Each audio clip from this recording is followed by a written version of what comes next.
Assalamualaikum warahmatullahi wabarakatuh. Ketemu lagi dengan saya Mr. Kim dari Reskin Ali Android. Kali ini kita akan bicara santai terkait pertanyaan member. Bagaimana cara optimasi PC kita untuk menjalankan Android Studio? Apalagi PC yang digunakan atau laptop yang digunakan itu adalah laptop kentang yang speknya di bawah kebutuhan si Android Studio. Jadi saya bicaranya ini komputer atau laptop kalian yang speknya di bawah rata-rata ya. Syukur-syukur semuanya sudah upgrade. Oke, sesuai rekomendasi dari si Android Studio, yang pertama memang sistem operasinya itu harus 64 bit, baik Windows, MacBook ataupun Linux. Kalau misalkan kalian tanya saya pakai pakai sistem operasi apa, sudah pasti saya jawab pakainya Linux. Kenapa? Karena di Linux anti ribet, pasang antivirus, pasang utility, dan tetek bengeknya seperti Windows. Ya, kita tahu sendiri Windows itu sering kena virus atau banyak virus. Tapi itu sih saya kembalikan lagi ke kalian ya. Karena saya terbiasanya dari dulu menggunakan Linux. Windows itu saya gunakan waktu kuliah dan kerja saja ya. Waktu kerja lagi ngajar di kampus itu pasti pakainya Windows. Tapi untuk ngoding sudah pasti saya pakai Linux. Kalaupun MacBook saya juga pakai, tapi itu ya sesekali saja untuk mobile. Kalau sedang keluar ya itu saya pakai MacBook, tapi ya tetap balik lagi saya lebih senang menggunakan Linux. Untuk prosesornya minimal generasi kedua. Ini generasi kedua. Jadi kalau misalkan kalau misalkan motherboard kalian menggunakan motherboard yang bisa di-upgrade, karena kan setiap motherboard itu beda-beda batasan si generasinya. Misalkan ini saya punya salah satu PC yang motherboardnya itu Gigabyte H1 berapa lupa saya. Itu maksimalnya itu adalah slotnya 6 atau 7.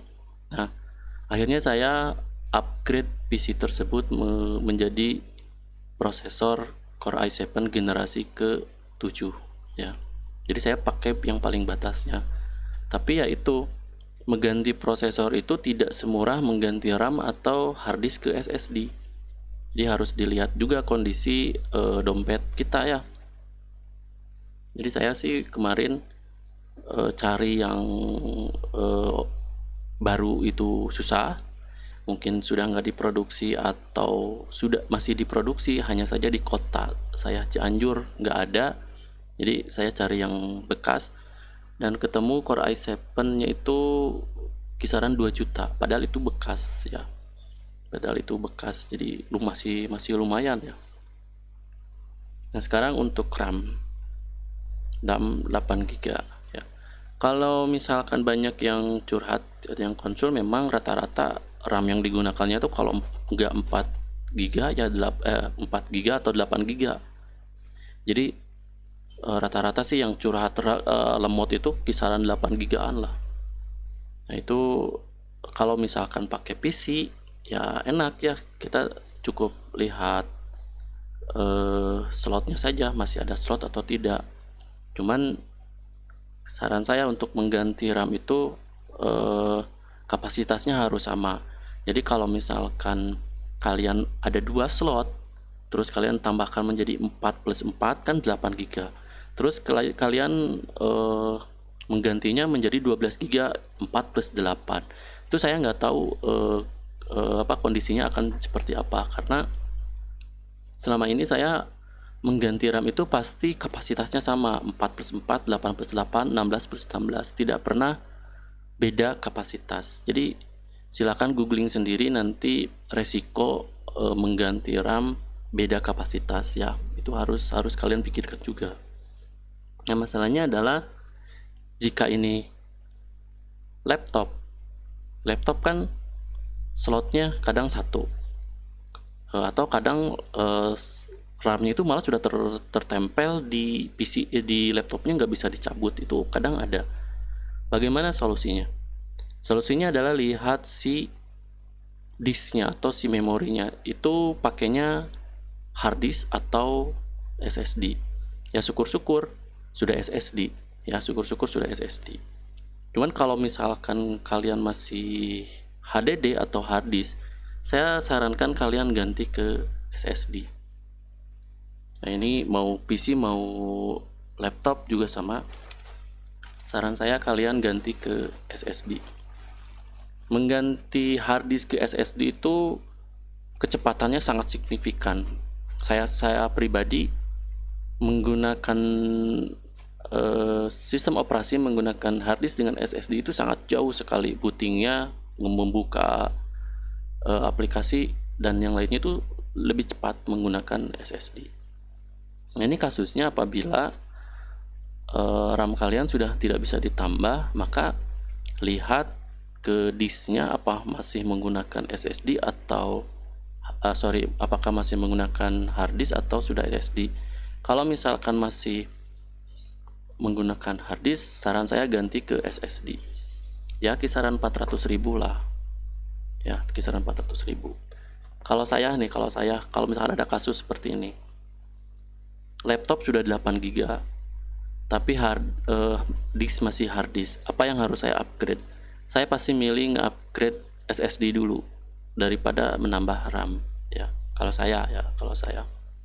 Karena RAM tidak terlalu banyak membantu kecepatan, karena pada dasarnya RAM itu dia menampung sistem yang sedang berjalan, aplikasi sedang dibuka, maka dia akan ditampung di RAM.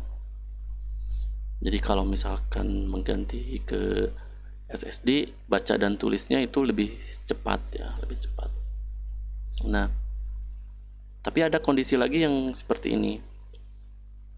Saya sudah SSD, RAM-nya sudah 8 GB. Ini kasusnya ada laptop ya, Mau saya upgrade ke mengupgrade RAM-nya, ternyata itu RAM-nya ada 2 slot, 4+4. Kalau saya ganti menjadi 8+8 jadi 16 GB itu bisa, tapi budgetnya tinggi ya. RAM 8 GB kan lumayan ya, 8+8 tuh lumayan lah. Apa yang harus saya lakukan? Kalau saya itu pasti merekomendasikan kalian mengganti